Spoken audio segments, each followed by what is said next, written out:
오늘 주신 하나님 말씀 이사야 63장 16절. 주는 우리의 아버지시라. 아브라함은 우리를 모르고 이스라엘은 우리를 인정치 아니할지라도 여호와여 주는 우리의 아버지시라. 상고부터 주의 이름을 우리의 구속자라 하셨거늘. 다시 한번 읽으세요. 주는 우리 아버지시라. 아브라함은 우리를 모르고 이스라엘은 우리를 인정치 아니할지라도 여호와여 주는 우리의 아버지시라. 상고부터 주의 이름은 우리의 구속자라 하셨거늘. 자, 하나님은 아버지가 되시다. 하나님은 아버지가 되시다. 하나님은 아버지가 되시다. 왜냐하면은 그는 상고부터 인류를 자기의 자녀로 삼으시고 그 아버지가 되기로 작정하셨습니다. 어떻게? 그 몸으로 구속하시고 그 피로 낳은 자녀를 위하여 하늘에 최고의 집을 짓고 그리로 돌아와 살기를 기다리고 계시는 아버지십니다. 그 아버지 좋으십니까? 그 아버지 꼭 뵙고 싶습니까? 우리의 신앙은 하늘에 우리 아버지가 살아 계심을 믿는 것, 이게 바로 우리의 신앙입니다.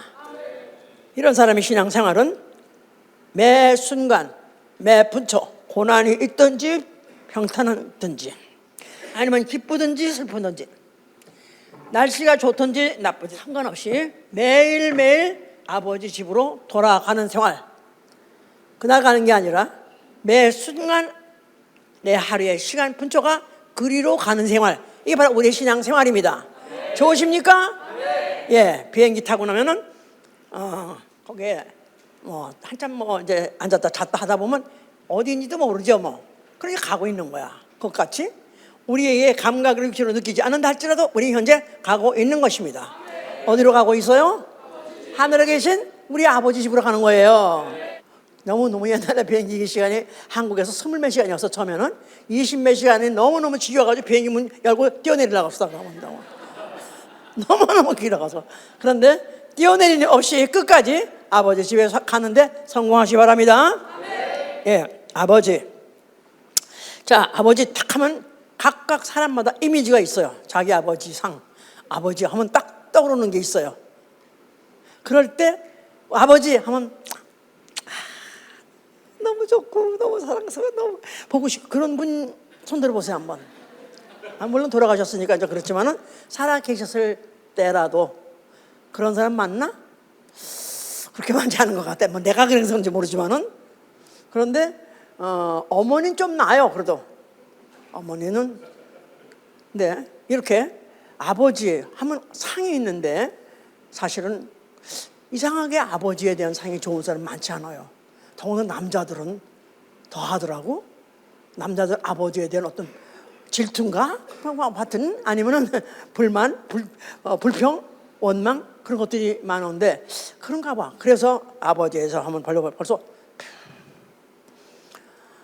그렇게 보고 싶거나 그립거나 존경하거나 그런 사람 별로 없습니다. 실제로 아버지가 정말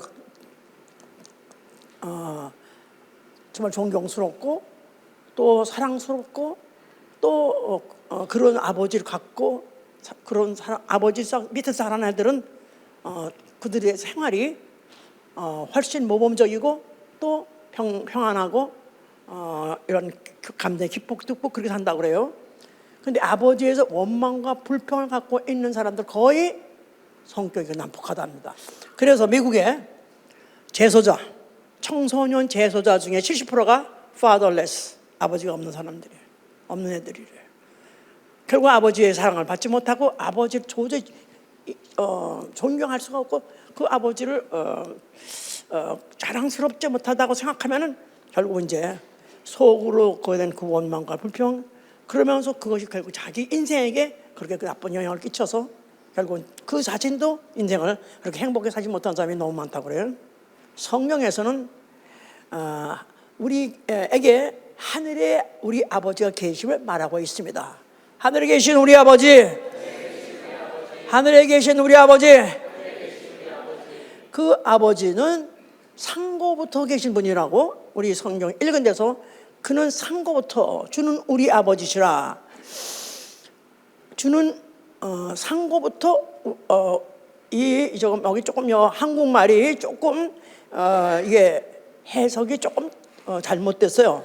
여호와여 주는 우리 아버지시라. 상고부터 주의 이름을 우리 아버지 우리의 구속자로 하셨군을 이렇게 말했기 때문에 이 말이 좀 정확하게 전달이 안 되는데요. 여기서 thou art, 당신은 우리 아버지십니다. 당신은 우리의 구속주십니다 해가지고 동의어로 쓰는 거예요. 당신은 우리 아버지이기도 하시고 컴마 찍고 당신은 우리의 구속주이기도 하십니다 그 말이에요. So you are our father, 컴마 찍고 our redeemer.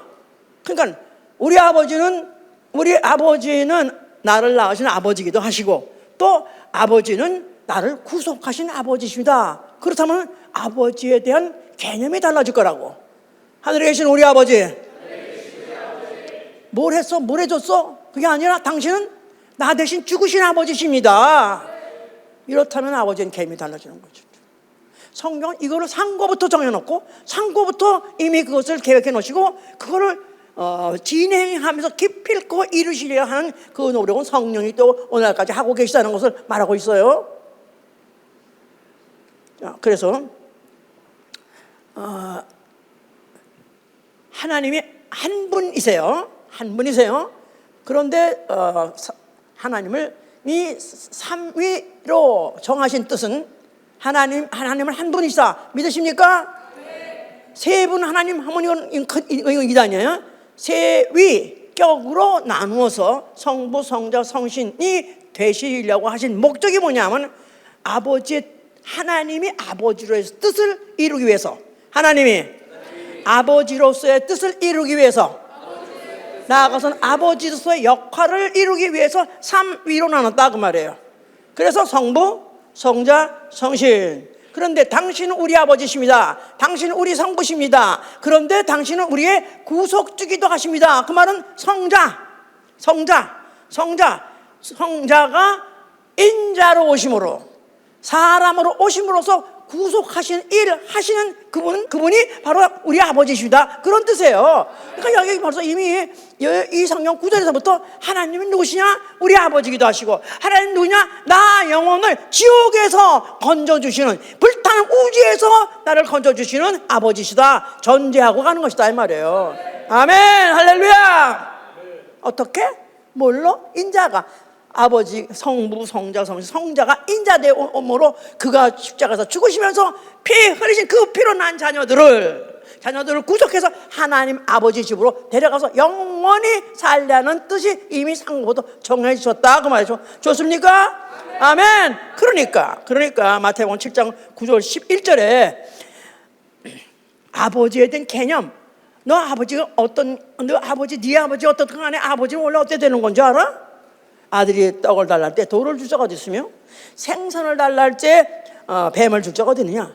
너희 악한 아비라 할지라도 좋은 것을 줄 줄 알거늘 하늘의 하나님 너희 아버지가 너에게 좋은 것을 주지 않겠느냐. 아멘. 하늘에 계신 우리 아버지, 하늘에 계신 우리 아버지. 저는 이 주기도문 노래를 너무너무 좋아요. 하늘에 계신 우리 아버지.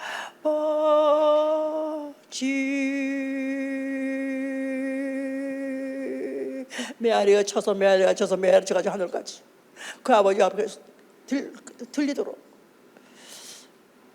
그럼 눈물이 나 벌써. 하늘에 우리 아버지가 계시던 그 한 사실만 가지도 눈물이 나.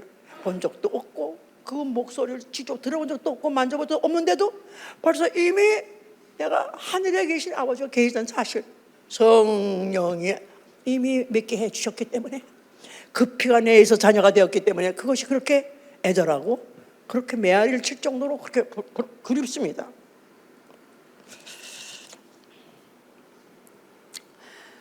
자, 하나님이 아담을 지셨어요.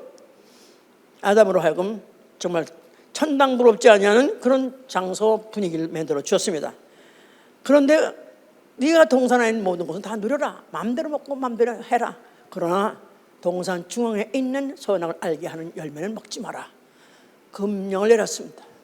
그런데 그 동산에 뱀이 있었고 뱀은 보나마나 이미 하늘에서 자기가 자기 소원을 이루지 못하고 떨어져서 지금 갇혀 있는 걸 알기 때문에 그가 그냥 분하고 억울하고 또 그 실패한 것에 대해서 그가 좌절하고 그러면서 누구라도 걸리면 죽이고 싶고 하는 판국인데 하나님이 아담에게다 선악을 알게 열 먹지 마라, 먹으면 죽으라. 딱 그 소리 들으니까 못 먹는 감 찔러라 먹자. 그래서 하여튼 인류를 어떻든지 망하게 하려고 선악과 먹어도 안 죽는다.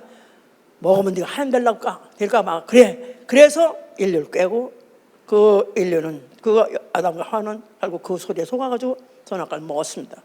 그런 바람에 죄가 들어왔고 사망에 들어와서 마귀의 종이 돼버리고 마귀 따라서 결국 지옥 가게 돼버렸습니다. 이건 하나님의 실패인가 실수인가? 하나님이 왜 인류를 지셨으면은 왜 그렇게 죄짓게 하고 또 지옥 가게 하나? 그건 하나님의 플랜에 대해서 뭐가 something wrong 아닌가? 그게 아닙니다. 하나님은 피조물을 잘못 진 것이 아니라 그렇게 약점 있는 피조물이 되어서 죄를 짐으로 그래서 지옥 가게 된 그 가운데서 그를 그 하나님이 자신이 내려가서 그를 구속하시고 그의 아버지가 그 피로 자녀를 아버지를 낳아서 이제는 피조물 중에 하나가 하늘만 사는 게 아니라 자기 피로 난 자녀가 아버지 집에 돌아와서 영원히 행복하게 하자는 플랜이 있기 때문에 이렇게 이런 그림을 그리신 거 이런 의도를 만들어내신 것이다. 어디 이해가 가십니까? 왜 이왕 하나님이 아니 그렇게 또 인류를 사랑한다며. 그런데 왜 이왕이면 하늘나라 짓지. 또 에덴 동산에다 마귀 같은 거 없게 아야 짓지 말지. 그럴 수 있었어요. 근데 왜 그렇게 오해하게 하고 그렇게 우회하게 하고 어려운 길을 해가면서 드디어는 아들이 와서 죽기까지 하는 그 일을 왜 플랜하는가? 그런 과정을 통해서 결국은 인간이 하나님 아버지를 알게 하고 하나님 아버지를 그리워하게 하고 그리고 아버지 집에 기필과 살아 돌아가겠다는 그런 믿음을 주게 하기 위해서 이와 같이 이제 작정해 하신 것이고 그것이 그 의도가 지금 진행되고 있는 것인 것이죠. 그래서 에덴 동산에서 그들이 범죄를 했어요. 이제 하고 났는데 동산을 갔다가 갑자기 화양검을 둘러가지고 거기 안에 있는 생명과 있는 열매를 먹지 못하도록 거기다 화양검을 둘러가지고 거기에 펜스를 쳤습니다. 왜 그랬나 하면 저들로 하여금 선악과 먹고 죄가 들어와서 죄가 있고 죄 사망이 있는 채 그 또 생명과를 먹으면 그것 가지고 사망인 채 영원히 살까 봐 그걸 막으신 것이고 그리고 그들을 또 동산에 내쫓으실 때는 그들에다가 가죽 옷을 입혀서 내보내셨다 그랬죠. 왜냐하면 가죽은 뭘 생각하셔야 돼요? 짐승을 생각해야 되고 짐승의 죽음을 생각해야 되고 피를 생각해야 돼요. 짐승이 죽어서 동물이 죽어서 인자가 죽어서 죽고 피 흘리고 그걸 통해서 그 가죽 옷을 새로 지은 옷을 입고 하나님 집에 돌아올 수 있도록 하는 이것이 바로 예표였던 것이다. 그래서 여러 수차례 들었습니다. 자, 그런 과정에서 이제 아브라함이 이제 나오죠. 자, 하나님이 이제 아브라함을 부르셔가지고 내가 너를 축복하리라. 어떤 축복? 너로 하여금 열국의 아비가 되라. 열국의 아비. 이제 자식 하나도 아직도 없는데 거기다 열국까지나 자기 혈통의 아비 정도가 아니라 열국의 아비가 되다. many nations 그런 아비가 될 것을 약속을 했어요 이제. 그래서 벌써 이미 그 약속을 받는 순간에 이제 그로 말미암은 앞으로 모든 족속이 다 결국 그 아브라함의 혈통 후에서 모든 족속에까지도 하나님의 약속이 이루어질 것을 이제 이미 언하신 것이죠. 자, 그래서 그 아브라함의 아들을 낳아가지고 그 독자를 번제를 바치라고 그랬어요. 독자를 바치는 그 과정에 그때 딱 그들이 그의 행동을 보고는 그때 하나님 축복하시기를 내 씨로 번성하여 해보세요. 천하 만민이 복을 받으리라. 내 씨로 번성하여 천하 만민이 복을 받으리라. 이것을 약속하셨어요. 그래서 벌써 이미 아브라함, 독자, 그 씨 이렇게 해서 결국은 천하 만민까지 복을 받을 것이라는 것을 이제 약속을 해 놓으셨는데 이것이 이루어지게 하기 위해서 하나님 이스라엘로 하여금 이제 애굽에 가서 종살이를 하게 했어요. 종살이. 자, 그래서 이제 거기서 400년을 종살이 하다가 모세를 보내셔가지고 애굽에서 그들을 갖다 해방받아서 나오게 했습니다. 그랬을 때 하나님은 뭐라고 말했냐면 여호와는 내 아비의 하나님이라. 이스라엘한테 하는 말이에요. 이거는 여호와는 내 아비의 하나님이다. 그러니까 이제 여호와 이스라엘 그때 이 출애굽 그 당시만 해도 그 위에 야곱이 있었고, 그 다음에 또 이스라엘 야곱이 이스라엘이니까 그 위에 올라가면 이삭이 있었고, 그 다음에 아브라함인 거예요. 그러니까 그 다시 하면서 그들의 하나님이다 그 말이에요. 하나님이 아브라함에게 축복하실 때 내 후손 내 씨에 했는데, 결국 이때 이들은 우리 여호와는 내 아비의 하나님. 그래서 혈통의 하나님이다 그 뜻이에요. 혈통의 하나님. 이스라엘 사람들이 여호와에 대한 인상, 여호와에 대한 그 인식을 어떻게 해야 되냐면 우리 혈통의 하나님이야. 이스라엘 혈통의 하나님, 이렇게 그들로 알게끔 해 주신 것이다 이 말이에요. 그런 혈통에게다가 혈통을 유지하게 하기 위해서 뭘 줬냐면 율법을 주었다 이 말이에요. 율법. 자, 그러면서 그 율법은 그들에게 이제 많은 계명을 줬습니다. 그러면서 자기 아비나 자기 어미를 치는 자는 반드시 죽이라. 또 자기 아비나 어미에게 욕하는 자도 반드시 죽이라. 그래서 그 혈통에 대해서 거슬리고 또 그걸 무시하는 자 그들을 죽여버리라. 이렇게까지 한 거예요. 그러면서 그 율법을 다른 말로 바꿔서 몽학선생이라고 해요. 몽학선생은 아직 어린 자식을 가리키는 선생입니다 그 말이죠. 그래서 이스라엘은 자기 자식을 자기가 가리킵니다. 아비가 자식을 가리켜요. 그래서 아비가 자식에게 가르치되 마땅히 행할 거를 하게 하라. 마땅히 행할 일을 행할 길을 알게 하라. 마땅히 행할 길을 알게 하라.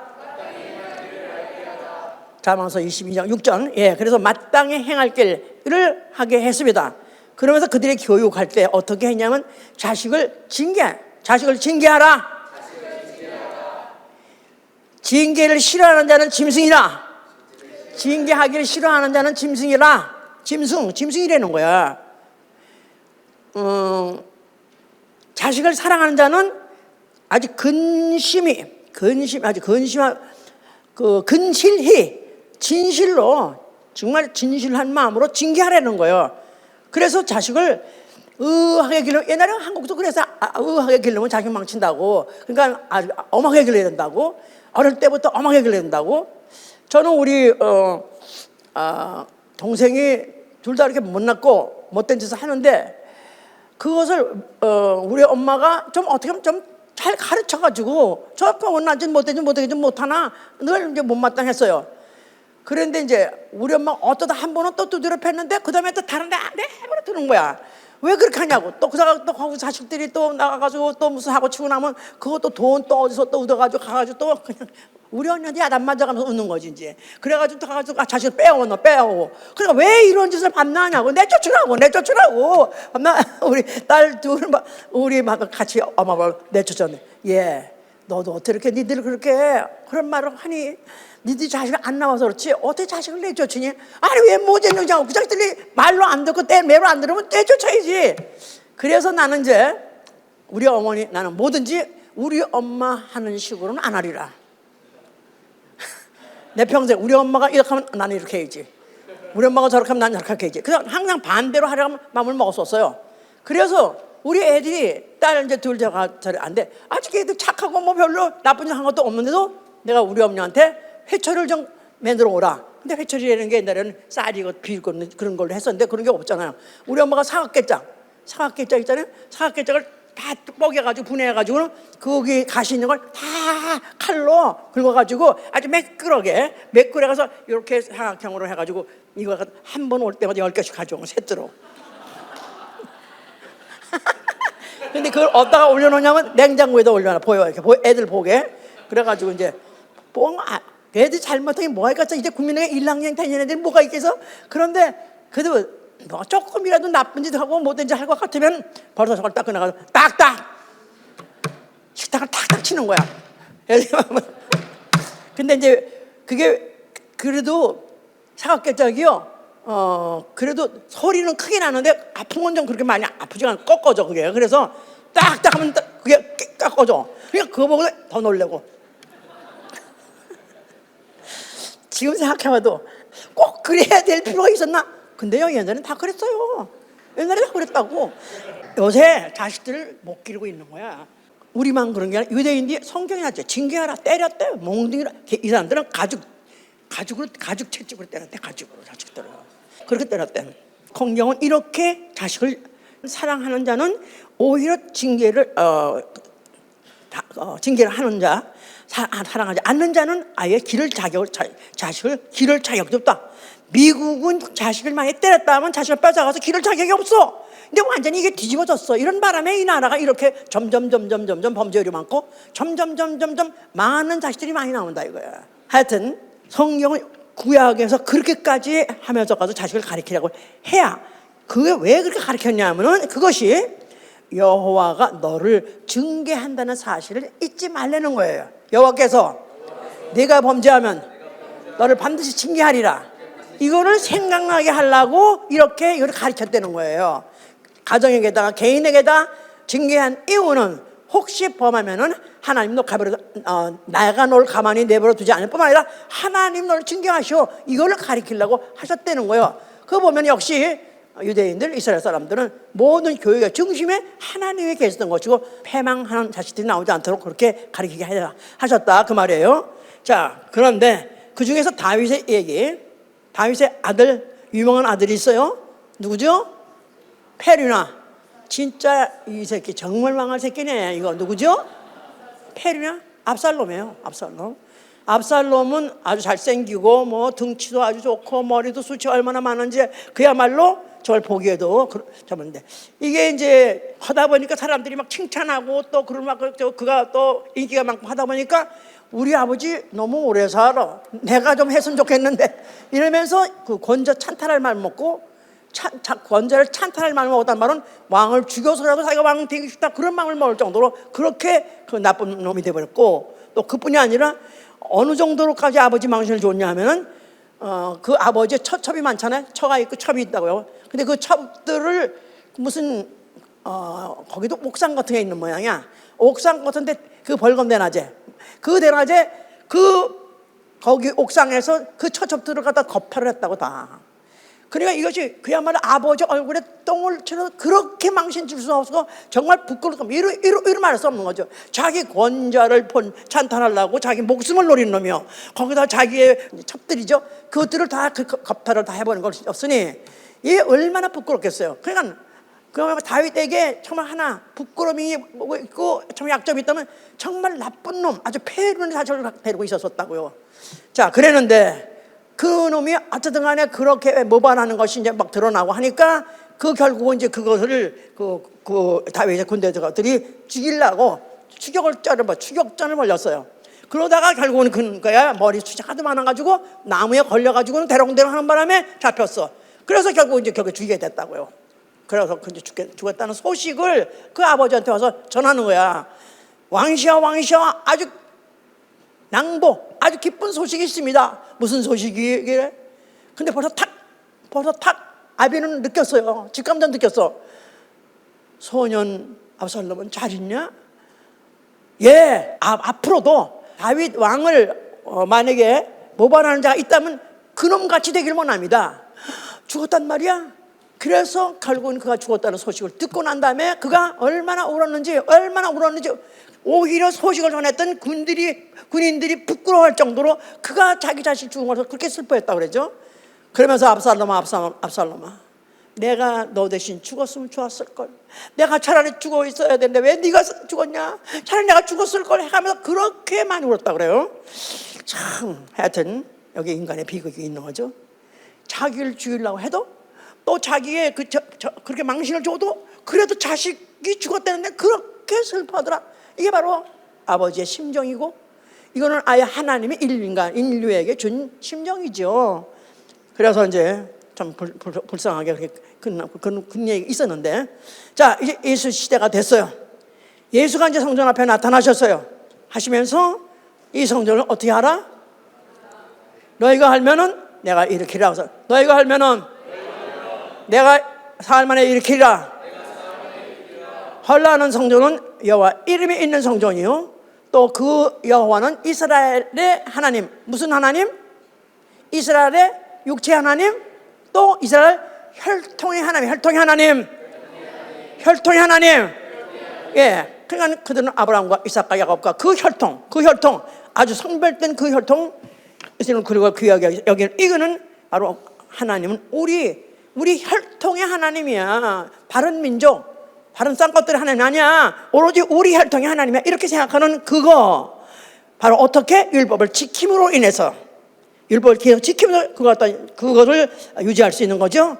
그뿐이 아니라 육체가 번성하고 장수하는 그들의 복이 이 약속이 되어 있기 때문에 그런 것이죠.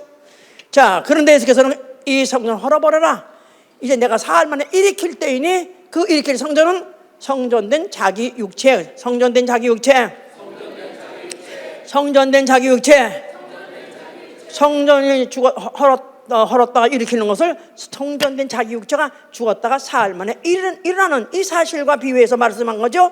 그러면서 내 몸이 죽었다가 일어날 때 그것이 성전인데 그 안에 무슨 이름이냐면 여호와 이름이 아니고 또 이스라엘 혈통의 하나님이 아니고 예수와 이름이 있고, 예수와 이름은 모든 족속 영혼의 하나님이 될 것이다. 할렐루야. 특정 혈통이 아니라 모든 족속의 혈통이 아니라 모든 족속 영혼의 하나님 아버지가 되시게 되는 뜻입니다. 아멘.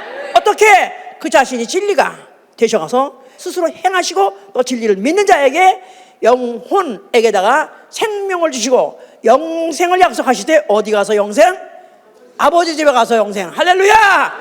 이걸 하기 위해서 성전을 헐어라 그랬어요. 그러시면서 이제 부연해서 하신 말씀이 마태복음 20장 7절에 땅의 아비를 아비하지 말라. 너희 아버지는 하나이니 하늘에 계신 자니라. 땅에 있는 아비를 아비라 하지 말라. 너희 아비는 하나님, 하늘에 계신 자다. 하나라는 건 지금도 하나고 영원토록 하나다. 너희 혈통의 아비를 아비하지 말라. 혈통의 아비, 육체의 아비. 예, 잠시 잠깐 동안 육체, 이 세상에 있는 동안에, 이 우주 안에 있는 동안에는 혈통 관계, 아비와 자식 관계를 잊어버리라. 뭐 그것을 무시하라 그런 뜻은 아닙니다. 그러나 그 아비는 영원한 아버지가 아니니라. 내 영혼을 책임지고 살릴 아비는 아니라 그런 뜻입니다. 자, 그런데 예수님이 12살 때예요. 12살 그때 아버지와 그 어미와 함께 예루살렘에 성지순례를 가서 성지순례.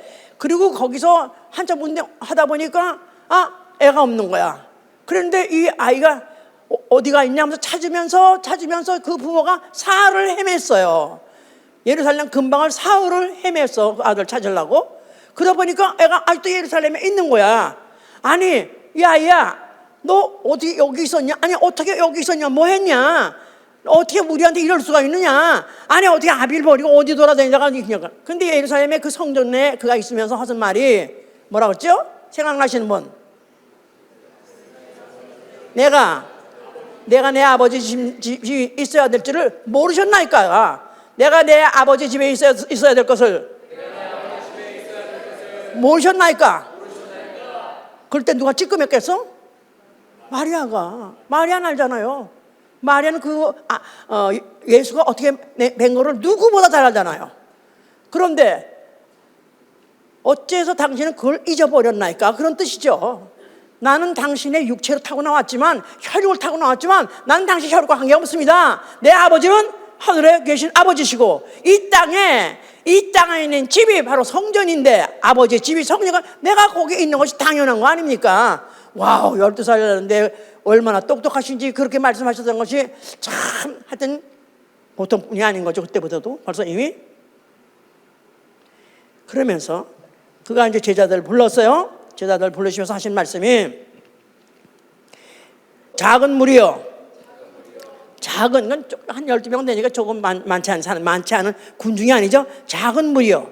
너희 아버지께서 그 나라를 주시기를 원한다. 너희 아버지께서 그 나라를 아버지 나라를 너희에게 주시길 원하시느니라. 그러니까 이 예수님 제자들 그야말로 평민들에다가 거기다가 뭐 하나도 내세울 것 없는 그런 자들이지만 그들이 예수를 뭔가는 하여튼 다른 분하고 다르니까 또 이분을 따라가면 세상에서 얻는 거 말고 뭔가 또 다른 걸 얻을 수도 있겠다 싶어서 하여튼 그들이 가족을 떠나서 예수 따라다니는 것이죠. 그래서 그들에게 하는 말이 너희들 나를 따라다니는 이유가 뭐냐? 내가 너희가 뭘 줄 것 같으냐? 내 아버지께서 그 나라를 그의 나라를 너희에게를 주시리라. 아멘 할렐루야. 그러니까 사실은 나라를 준다는 말은 나라의 그 권세와 영광을 네가 누리게 될 것이다. 그 말은 보통 수준이 아니란 뜻이겠죠? 예, 그걸 약속했습니다. 자, 그런데 이제 인자라는 말을 자기 스스로 하시면서 본격적으로 자기 이 땅에 인자로 오신 목적을 말씀하셨어요. 요한복음 6장 보세요. 6장 38절. 내가 하늘로서 내려온 곳은 내 뜻을 행하려 함이 아니요 나를 보내신 이의 뜻을 행하려 함이니라. 나를 보낸 이의 뜻은 내게 주신 자 중에 내가 하나도 너를 잃어버리지 아니하고 마지막 날에 다시 살리는 이것이라.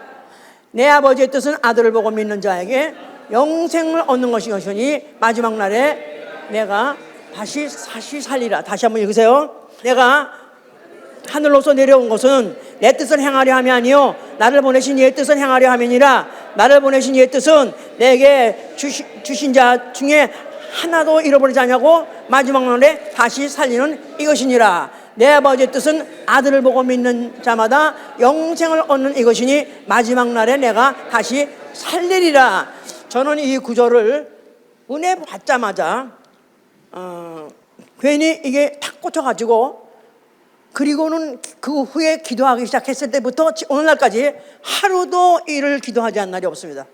아버지의 뜻은 뭐라고요? 예수를 믿는 자에게 뭘 주는 것이고? 영생을 주는 거예요. 그리고 내게 주신 자 하나도 땅에 떨어져 마지막 날에 다시 살리는 것. 내게 주신 자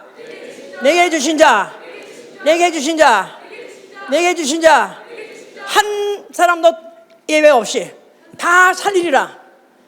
자, 여러분들 다 자기 내게 주신 자 할 때 한번 자기 손을 자기 가슴에 좀 대보세요. 누구 내게 주신 자? 누구에게 주신 자? 강 목사에게 준 자. 나 강 목사에게 드림 받은 자야. 아멘. 할렐루야. 그렇습니다. 한 사람도 땅에 떨어져 마지막 날 살리는 거. 내게 주신 자 한 사람도 지옥 가지 않고 영생하게 하는 거, 이게 바로 아버지 뜻인데 그 뜻이 내게서 이루어지사이다. 매일매일 기도하고 있다 이 말이에요. 그러면 기도는 하는데 내가 만약에 떨어져 나간다? 그러면 그건 내 잘못이 아니에요. 자기들 잘못인 거지. 목적이 뭘 물은 거야? 목적, 예수 믿는 목적 뭐예요? 영생. 마지막 날에 살려서 어디 가는 거? 아버지 집 가는 게 우리의 소원이다 그 말이에요. 아멘 할렐루야.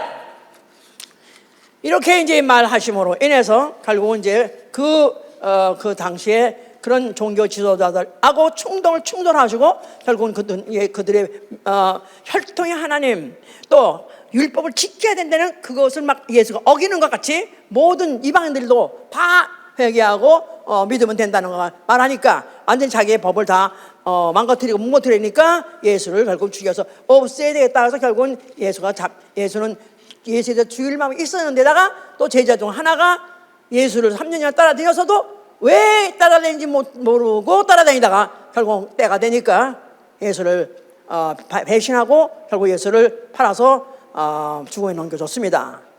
예수께서 죽으시면서 뭐라고 말씀하세요? 자, 무엇을 다 이뤘습니까? 자, 그가 죽으시면 때 피와 물이 다 쏟아졌어요. 피가 다 쏟아지고 또 나중에 창까지 찔러가지고 물까지 다 쏟아주셨습니다.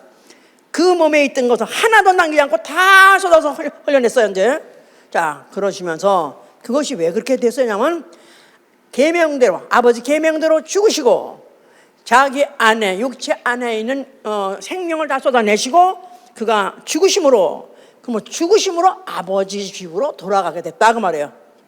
인자 사람 똑같아요. 죽어야 사는 거예요. 인생 인자 똑같이 한 일생이라는 한 시간이라는 텀을 가져 놓았다 이 말이에요. 그러면 반드시 씨가 떨어져야 죽어야 다시 사는 것 같이, 그것도 시간이에요, 기간이에요. 인생이나 인간이나 또 씨나 똑같아. 떨어져 죽어야 다시 사는 것 같이 결국은 이 예수께서 그가 계명대로 죽으신 것은 아버지가 정하신 것이기도 하지만 죽어야 다시 살기 때문에, 아멘. 또 죽어야 아버지 집에 가기 때문에, 아멘. 그래서 그는 때가 돼서 이제는 그와 같이 죽을 때가 됐을 때 누감 없이 죽은 것입니다. 그러면서 결국 죄의 원형 사망 권세 마귀를 정죄하신 것이고, 그리고 그의 죽음을 통해서 인류의 죄값 사망을 갚아줘 주신 것이고, 또 그가 흘리신 피, 그 피를 영혼에 받아들인 자에게 죄사함과 또 하나님의 자녀가 되는 권세를 주었다 이 말이에요. 그 일을 마쳤기 때문에 그는 완전 죽으셨고 아버지께서 사흘 만에 그를 부활시켰습니다. 할렐루야. 그리고 하늘로 올라가셨습니다. 할렐루야. 그래서 하늘에 보좌에 앉아 계세요. 보좌에 누가 앉아 계시다 그러죠? 항상 어린 양. 만인 성령 구절에 어린 양 앉아있다 이 말이에요. 어린 양 무슨 뜻이죠? 짐승이요. 짐승 죽고 피 흘려 죽었어요. 그 어린 양이 바로 그 어린 양이란 말은 일찍 찔려서 죽음의 흔적을 갖고 있는 자가 어린 양이다 이 말이에요. 근데 그 어린 양은 자기 죄 때문에 죽은 게 아니라 다른 어떤 사람의 죄 때문에 죽은 거예요. 그러니까 어린 양이란 뜻이나 인자라는 건 똑같은 뜻이다 이 말이에요. 어린 양, 인자. 밤낮 어린 양 찬양하세요. 어린 양. 왜 양을 찬양하래? 사람이 잡아먹으면 됐지. 아니면 뭐 뺏겨가지고 옷을 해 입든가 그러지. 왜 그걸 자꾸 찬양하자고 그러나? 일찍 죽음을 당한 죽은 흔적을 갖고 계신데 누구 때문에? 나 영혼 때문에 대신 죽으신 인자를 말하는 것이다 그 말이에요. 죽음의 흔적을 갖고 계신 인자. 그러니까 하늘 보좌 앉아 계시는 게 어린 양, 나아가선 죽음의 흔적을 갖고 계신 인자가 앉아 계시다 이 말이에요. 인자. 자, 인자 사람의 형상이에요. 하나님이 창세기 때 이제 사람을 지으실 때 자기 형상, 자기 모양대로 지었다 그러죠? 하나님이 사람을 지으시되 남자 여자를 짓고 자기 형상, 자기 모양으로 지었다. 자기 형상, 자기 모양. 하나님에게 형상이 있다는 거야. 원래 그거 없어야 되는 거죠. 무형, 형상이 없어야 되고 시간이 없어야 되고 공간 개념 없어야 되는 게 하나님인데, 신인데, 그런데 창세기 때 이미 벌써 자기 형상, 자기 모양이라는 말이 나왔어요. 사람을 지을 때 자기 모양, 자기 형상으로 지었다는 거예요. 그러니까 우리가 하늘에 어린 양이 있다. 자, 똑같이 이퀄 보좌에 인자가 앉아 계시다. 인자가 앉아 계시다. 일찍 죽은 흔적을 갖고 계신 인자가 앉아 계시다. 자, 근데 인자가 그가 왜 인자라고 그러냐면 일찍 그도 죽임을 당했다 이 말이야. 누구 때문에? 인류 죄 대신에 죄값을 치르라고 대신 죽으신 어린 양이었다. 그래서 아까 이사야서 63장 16절에도 그는 우리 아버지시요 우리의 구속주시다. 똑같은 얘기다 이 말이야. 그는 우리 아버지시요 우리의 구속주다. 이사야 16절 얘기가 그대로 이루어진 게 바로 예수님의 보좌에 앉아 계시는 것이다 이 말이에요. 그는 우리의 구속주시요 그는 우리 아버지시라. 그는 우리 아버지시라. 그는 우리의 구속주시라. 어떻게 우리를 낳냐? 아버지 자식을 낳아야 될 거 아니겠어? 어떻게? 그 몸이 찢어가지고 그 찢어지는 해산의 고통을 통해서, 죽는 해산의 고통을 통해서 죄값을 갚아주시고 그 피를 흘려서 우리 영혼에 흘려주서 그 영혼에 들어와서 그 피가 들어와서 자녀로 나셨다 그 말이에요. 아멘. 할렐루야. 그러니까 보좌에 앉으신 어린 양 하면 어떻게 생각해야 돼? 누구? 어떤 모습을? 나의 눈이 보았네 인자 같으신 어린 양을 생각하지 말라 이 말이야. 인자가 바로 보좌에 앉아 계시다 그 말이에요. 그러니까 하나님이 왜 사람을 지을 때 자기 형상으로 지셨을까? 그러니까 인자 모습으로 오시기로 작정했는데 그게 바로 하나님의 형상이다 이 말이에요. 원래 하나님의 형상이라는 것은 인간들이 그냥 하나님을 무형, 그냥 자기 상상하는 대로 뭐죠? 우상도 만들고 그림도 그리고 막 그리는 거야. 그게 아니라 이거야. 하나님의 형상은 누구다? 사람 형상 똑같다 이 말이에요. 그러니까 우리가 하늘에 가서 그 얼굴 보되 오마이갓 나 이런 얼굴인지 몰라서 그게 아니라 늘 보던 얼굴이야. 사람 얼굴이야. 인자다 그 말이에요.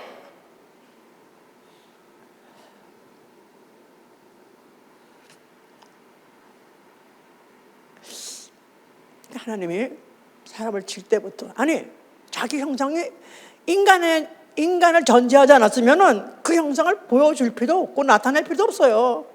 그런데 인간이라는 존재를 만들기 작정하셨고 그걸 자기 자식으로 낳기를 작정했기 때문에 형상을 벌써 이미 전제하시고 인자를 전제하시고 그리고 구속하기 작정하신 것이 이사야장 얘기요. 그리고 그가 십자가에 죽어서 그가 죽으시면서 그 일을 마치고 하늘 보좌에 앉게 했으니 바로 그분이 바로 이미 상고 때 작정하셨던 구속주 우리 아버지시다 말이에요.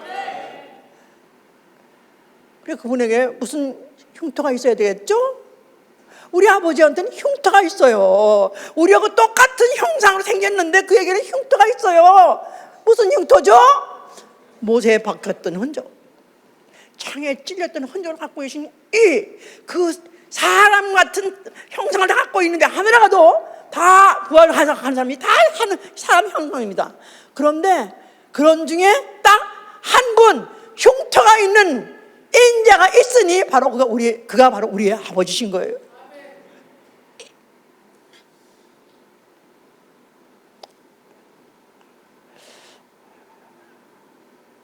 우리는 그분을 뵈야 돼요. 하늘에 가서 천천만만의 천사가 있고 또 거기도 구원받은 많이 있겠죠? 어떻게 누굴 만나야 되는가? 반드시 손에 못자죽에 있는 그 인자, 옆구리에 창자죽에 있는 그 인자, 그분이 우리 아버지이기 때문에 그 흔적을 통해서 그가 죽었던 흔적, 또 그가 우리 죄를 위해서 구속주로서 죽었던 흔적, 그리고 그가 그 흔적을 통해서 피 흘렸다는 그 흔적을 가졌고 그 피 안에 있는 자, 그의 자녀가 돼서 그분의 얼굴 뵐 때 세세토록 그분 얼굴 보면서 살 것입니다. 할렐루야, 할렐루야. 성령은 바로 이를 알게 해주시는 거예요. 인자가 바로 하늘에 계신 우리 아버지시다. 그러니까 하늘에 가서도 너무 익숙하고 아버지가 너무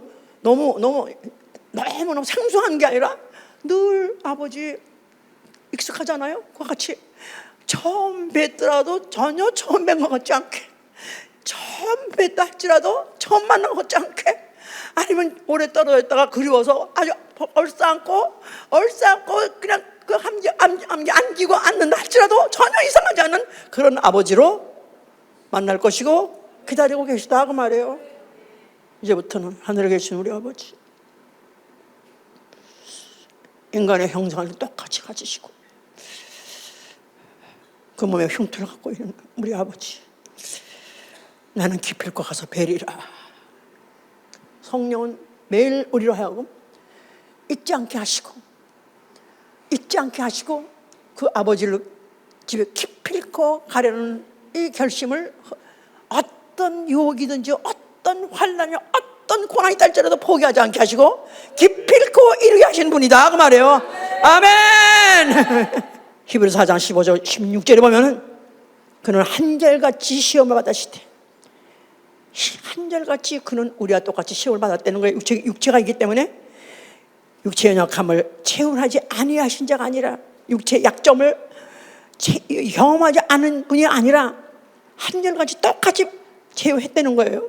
그렇기 때문에 그의 긍휼하심을 받아 그의 긍휼을 받고 때를 따라서 돕는 은혜를 우리에게 베푸신다는 것입니다. 똑같이 육체의 약점을 다 다 느끼고 경험했기 때문에 육체 때문에 고난받고 육체 때문에 죄짓고 육체 때문에 게으르고 육체 때문에 못난 짓하고 못된 짓하는 거 그거 다 이해하실 텐데요. 이해하신대요.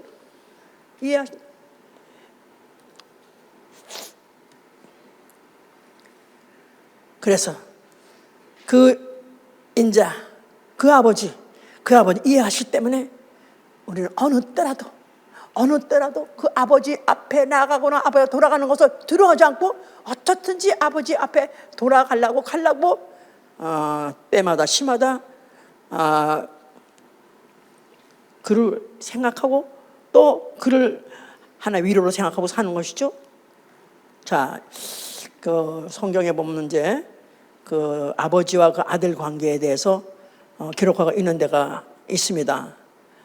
탕자에게요. 탕자라는 어떤 부잣집 아들인 둘이 있었는데 그 아들 중에서 밑에 막내 아들은 그가 허랑방탕, 세상이 너무나 좋고 세상에 가서 그 희락을 느끼고 싶고 하고 싶어가지고 아버지한테 자기 소유, 자기 어차피 그 유산 재산을 미리 달라. 이왕 줄 거야 지금 달라. 그래서 받아가지고 그가 세상으로 나가가지고 세상에 가서 허랑방탕하게 모든 걸 다 탕진하고 살았습니다. 그런데다가 흉년이 들어왔어. 그러다 보니까 이제 그 귀한 집 아들이 이제는 어디 무슨 막노동집에 가서 겨우겨우 연명이나 하고 살고 있으면서 그가 이젠 먹을 것도 없고 이젠 더 이상 더 추해지고 천해질 수 없고 고뇌졌기 때문에 이젠 속으로 내 아버지 집에는 이런 양식이 풍부한 그런 종들도 많이 있는데 내가 왜 여기서 죽이고 있는가? 그러면서 아버지 집을 생각해냈다 그랬었어요. 아버지 집. 그러니까 아버지 집이 생각났다 이 말은 그럼 분명히 자식은 자식이에요. 그게 만약 자식이 아니면은 아버지 집이 생각 안 났을 것입니다. 근데 그게 분명히 자식이기 때문에 그래도 아버지가 항상 있다는 거. 과거에는 잔소리꾼, 과거에는 감독자, 감시했고 그게 싫어가지고 도망 나왔는데 이제 막상 고생하다 보니까 아버지 집이 생각났다 이 말이에요. 차라리 내가 돌아가서 품꾼에 하나라도 시켜서 연명이라도 할까? 그래서 아버지 집 돌아가기로 작정했다 그러지 않습니까? 그래서 그 아버지 집 돌아갑니다. 돌이켜. 고생이 그게 하나니까 고생이 그게 다라니까 이제 더 이상 버틸 수가 없다 보니까 아버지 차라리 돌아가자. 야단을 맞더라도 돌아가자. 부끄러움을 당해도 돌아가자. 그래도 아버지가 아버지가 날 내쫓겠는가 하고 돌아갔습니다. 근데 아버지는 자식이 나간다부터 하루도 빼지 않고 언제 돌아올까 기다리셨습니다. 그래서 멀리서 벌써 석양의 해가 지면은 오늘은 또 오늘 안 돌아오구나. 내일 또 기사가 나와 봐야지. 내일 또 와서 기다려 봐야지. 이런 식으로 세월을 지냈었는데 마침내 자식이 가지거로 하고 돌아오더라 이 말이에요. 근데 이 자식은 너무 죄송하고 너무 미안하고 부끄러워가지고 그냥 앞도 못 보고 겨우겨우 가고 있는데 아버지가 막 뛰어나와가지고 아들아 네가 왔구나. 나 올 줄 알았어. 네가 드디어 왔구나 하면서 얼싸안고 거기서 울고불고 거기서 환희가 있어서 환호하고 또 환희에 맞는 재회가 있었습니다. 아버지 내가 하늘과 아버지에게 죄를 졌기 때문에 나는 아버지 자식이라는 자격이 없습니다. 나 아버지 자식 자격으로 온 게 아니라 품꾼 하나라도 붙어만 살게 해주세요. 나 품꾼 하나도 아버지 집에서 내가 살게 해주세요. 나가서는 아버지 집에 하다못해 문지기라도 살게 해주세요. 문지기라도. 나 아버지 품꾼 하나도. 그래서 아버지의 있기를 간절히 원하는데 얘 무슨 소리냐? 네가 왜 품꾼이냐? 네가 왜 문지기가 되냐? 내 집에 나하고 같이 살아야지. 그러면서 거기에다가 좋은 옷을 입히고 또 좋은 음식을 쳐서 잔치를 벌리고 해가지고 난리 환장 일어났습니다. 그게 아버지예요. 돌아만 가면 아버지에게는 아버지의 본성이 뭐냐면 자식의 죄 용서 못할 자가 없습니다. 어떤 아비든 자식의 죄를 용서 못할 아비가 없는 것입니다. 난 그게 이해가 되는 거예요.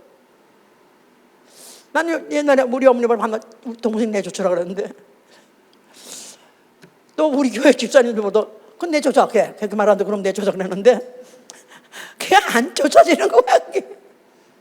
그게 합이고, 그게 자식이 돌아만 가면 되는 거. 돌아만 가면 돼. 그러니까 내가 아까도 설교했잖아. 우리의 생활은 매일 아버지 집으로 돌아가는 생활이다. 기쁜 일이 있었든지 슬픈 일, 잘한 일이 있든 간에 또 실수한 일이 있든 간에 매일 돌아가는 거야. 매일 돌아가는 거. 아버지는 매일매일 기다리고 계시고, 어떤 형상으로 돌아온다 할지라도, 어떤 처지, 어떤 자격으로 돌아온다 할지라도 항상 아버지는 기다리고 계시고, 항상 아버지는 붙잡아 주시고 받아주시고, 또 그와 함께 영원히 살기를 원하시는 아버지, 우리 아버지 하늘에 계십니다. 아멘. 죄를 졌어. 은혜를 받았었는데 은혜를 받고 은혜로 진리를 아는 지식을 받은 후 범죄, 굉장히 무서운 얘기거든요. 짐짓 범죄 해보세요. 예, 히브리서 10장에 있는 얘기인데, 진리를 지식으로 받은 자가 죄를 졌을 때 그걸 짐짓 범죄라는 거예요. 그 범죄는 속지 않은 죄가 없고, 하나님 아들을 밟고 또 자기를 정하게 한 피를 부정하게 하긴 자, 또 그리고 성령을 욕되게 한 자, 다시는 그를 속죄할 죄가 없고 용서할 수가 없다는 거예요. 용서 못 받는 죄가 진리의 말씀을 받고 선한 말씀을 받고 또 내세의 능력을 맛본 자가 타락한 자, 그런 자가 다 다시는 용서 못 받는다는 엄한 말씀이 거기 다 있습니다. 이거 보면은 하나님의 아버지가 내가 구원 받을 수 있을까? 내가 죽어서 하나님 나 받아주실까? 덜렁덜렁 할 정도로, 구원 확신이 덜렁덜렁 할 정도로 무섭습니다. 저는 매일 그 구절을 다시 한번 또 상고하고 또 한번 다시 한번 시인하면서, 그래도 그것보다 더 큰 게 뭐냐 하면은, 그 말씀보다 더 큰 게 뭐냐 하면은, 하나님 우리 아버지가 되신 건 이건 영원한 철칙이다 이 말이에요. 하늘에 계신 우리 아버지, 아버지에게는 용서 못할 죄가 없다 이 말이에요. 아멘. 왜 어디에 써 있냐면 요한일서 보세요. 요한일서 2장.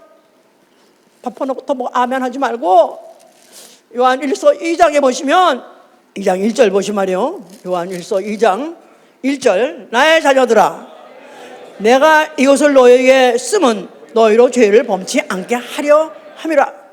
덜커덩하죠? 덜커덩해. 너희 죄 짓지 않기를 원한다. 너의 죄가 범치 않게 하려 한다. 내가 이 성경을 쓰는 이유는 너희가 다시 죄지 말라는 그거 목적과 가지고 쓰는 거야. 여기까지 만나면 저도 덜컹입니다. 그런데 만일 누가 죄를 범하면 아버지 앞에 우리에게 대언자가 있으니 곧 의로우신 예수 그리스도시라. 저는 우리 죄를 위한 화목제물이니 우리만 위할 뿐이 아니요 온 세상의 죄를 위하심이라. 다시 읽으세요. 나의 자녀들아, 내가 이것을 너에게 쓰면 너희로 죄를 범치 않게 하려 함이라. 만일 누가 죄를 범하면 아버지 앞에 우리에게 대언자가 있으니 곧 의로우신 예수 그리스도시라. 저는 우리 죄를 위한 화목제물이니 우리만 위할 뿐만 아니요 온 세상의 죄를 위하심이라. 자, 나의 자녀들아, 죄이지 마라. 그런데 이걸로 끝났다면 얼마나 두렵고 얼마나 불안하겠습니까? 그런데 만일 그래 죄지 말라 했어. 그런데 만일 그래도 혹시 죄를 누가 범하면 아버지 앞에 우리에게 대언자가 있는 것을 기억하라. 아버지 앞에 우리의 대언자가 있음을 기억하라. 대언자가 누구죠? 변호사가 있다는 거예요. 내 죄를 변호할 자가 아버지 앞에 있다는 거예요. 아버지는 원래 죄를 용서하시는 분입니까? 못하시는 분입니까? 구약시대의 율법 행한 자들은 죄를 용서 못 받아요. 그런데 이제 우리는 예수를 믿고 그를 이제는 그 피를 받아들이므로 하늘의 우리 아버지, 그가 누구시라고요? 그가 바로 하나님이셔 예수 그리스도 인자하시다 그 말이에요. 그런데 그가 하나님 보좌 우편에 앉아 계실 때 뭐 하고 계시냐? 대언자로 앉아 계시냐? 대언자, 변호사는 뭐요? 죄를 변호해 주는 자. 저가 저를 죄진 건 사실이지만 저가 나쁜 놈이라 진 게 아니라 약해서 못나서 바보가 돼서 실수해서 졌습니다. 그리고 변호해 준다는 거예요. 아멘. 그러니까 어떻게 그 변호가 통하냐면 그는 아예 우리 죄를 위해는 화목제물로 앉아 계죠. 화목제물. 그 몸에 창자주가 못 자주갖고 피 흘린 그 몸에 상처, 죽었던 상처를 갖고 있는 채로 아버지 앞에 앉아 있는 것만 해도 아버지에게는 그가 변호자가 된다는 거예요. 아버지, 하나님, 할렐루야, 하늘에 계신 우리 아버지. 그러니까 요는 문제는 이 사실 모르는 게 죄고 인정하지 않는 게 죄다 이 말이에요. 아버지 집에 돌아가지 않는 게 죄다 이 말이에요. 아버지 돌아가기만 하면 아버지 받아주시는데 아버지 돌아가지 않는 게 죄다 이 말이에요. 나는 돌아가리라. 순간마다 분초마다 나는 아버지 집으로 돌아가리라. 고통이든지 고난이 오든지 슬픔이 오든지 징계 오든지 어떤 징계가 오든지 나는 아버지 집에 돌아가는 걸 포기하지 아니하리라. 아멘, 할렐루야. 이런 자녀들 아버지가 떡을 날 때 돌을 주는 자가 있냐? 또 생선을 살날 때 뱀을 줄 자가 있냐? 아마 아버지께 구하는 것을 아버지가 어련히 알아서 좋은 걸 주지 않겠느냐? 너희가 구하지 않아서 얻지 못하는 것이고 네가 구하면 반드시 얻을 수 있으면 얻을고 바로 그 응답을 받음으로 하나님 아버지가 여전히 나를 사랑하시고 돌보신다는 사실을 너희는 느낄 것이다. 아멘. 하늘에 계신 우리 아버지. 누가 우리 아버지라고요? 인자. 그는 세상 살아보셨어요. 이 세상을 살아보셨어요. 이 세상을 살아보시면서 세상이 얼마나 악하며 세상이 얼마나 정말 인간을 어떻게 하면 잡아먹기로 하려고 아주 잡아 씹어서 삼키려고 하려는 것을 그분이 너무너무 잘 아시죠? 그러니까 이 고난을 받고 핍박을 당하고 어려움을 당하면 그럴수록 더 자식을 사랑하고 자식이 반드시 살아서 돌아오기를 기다리면서 어쩌든지 네가 나한테 구하라. 내가 도와줄게. 내가 부르짖으라. 그럼 내가 널 붙잡아 줄게. 그래서 계속해서 우리를 붙잡아서 아버지까지 데려가시려 하시는 분이기 때문에 나에게는 하늘에 살아계신 아버지가 계시기 때문에 나에게는 절망이 없다. 나에게는 절망이 없다. 나에게 돌아가지 못할 이유가 없다.